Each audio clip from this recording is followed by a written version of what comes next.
The literal text definition for rape is the forcing of another person to have sexual intercourse against their will. Many of you already know that, but a lot of you might not know that there are over 10 different kinds of rape. 1 in every 6 women in America will be raped or be in a situation where they're attempted at being raped. That means at least one female in this room will or already has went through that situation. I'm not gonna lie, that's a very high number. So that's the reason why when women say that they're raped, no one questions it. No one says or even guesses that they're lying. In any situation where it involves a man and a woman, the man is always seen to be the oppressor or the one causing it to happen, regardless if it's rape, domestic violence, or any type of situation that involves someone being beat in a relationship. People always look at a man and assume that it's his fault that he's the reason, but that's not true. Women are just as capable as men as being rapists or beating their husbands or lying. Men are sent to jail every day, every year for being raped, who are serving time, even though they didn't do anything. Albert Wilson, at the time, he was 20 years old when he entered a bar in KU and met a female. He didn't know she was 17 years old. They both didn't exchange their ages to each other. Yet, they left with each other. They were seen with each other. They were seen entering his home where they stayed for 5 minutes. They left and went back to the bar together. But the next morning, he got a knock on his door from the police saying that they had a warrant for his arrest because he raped a woman. When they searched the woman, investigated her, went through all the tests, they found no DNA on her body besides her neck and her face. So the question is, how did he rape her when there's no evidence? And why is he serving 12 years to life when there's no evidence that he did anything?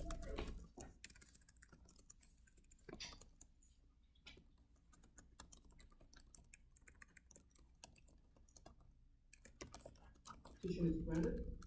And the Brian Banks ordeal was marked by T after a judge threw out the rape charge that had sent him to prison for more than 5 years.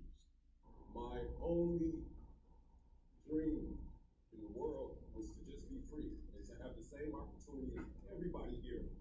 He was a 16-year-old star linebacker with a full-ride scholarship to USC and had dreamed to play in the NFL. When in 2002, a classmate accused Banks of raping in the stairwell of their Long Beach high school. Although Banks insisted it was consensual and there was no sex, he told KCBS TV that his defense attorney at the time gave him a choice: plead no contest to rape or risk a trial that could send him to prison for life. When you go into that courtroom, the jury is going to see a big black teenager, and you're automatically going to be assumed guilty. From her exact way. He took the deal, went to prison, and had to register as a sex offender. He thought that was the end. But after he was released, he was surprised. A friend request on Facebook from his accuser, Lynetta Gibson. I'm going to close the laptop, just like real quick, and just like thinking, like, what did I just do? So Banks arranged a meeting with a private investigator who videotaped the whole thing. Gibson later explained she hadn't wanted to say that publicly for fear of losing a $1.5 million settlement her family had gotten after suing his family. I may not ever get the answers as to why I was supposed to go through what I went through. But I know that I'm here today.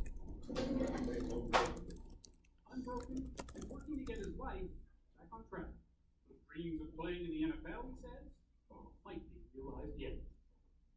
Now in the CBS News, Los Angeles.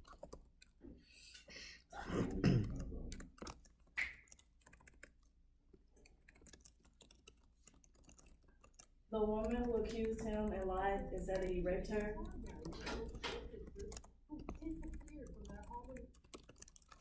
only served 11 months in jail. He was in jail for almost 6 years, and she only served 11 months, and she got to keep the $1.5 million that she received from the school to stay quiet. So basically, this man, his whole life was ruined. He had a chance to go to the NFL, he was at a D1 school, and his whole life was ruined, all because a female woke up and regretted the fact that she had sex with him. Women should not be able to live freely or go without having any consequences after they lie and say that they were raped. The first step in stopping this cycle is the jury and judges need to start questioning or even thinking about why a woman might lie and say she was raped. There can be many different reasons why, and that needs to start being a conversation. People need to stop being so afraid and embarrassed to consider why a woman might lie.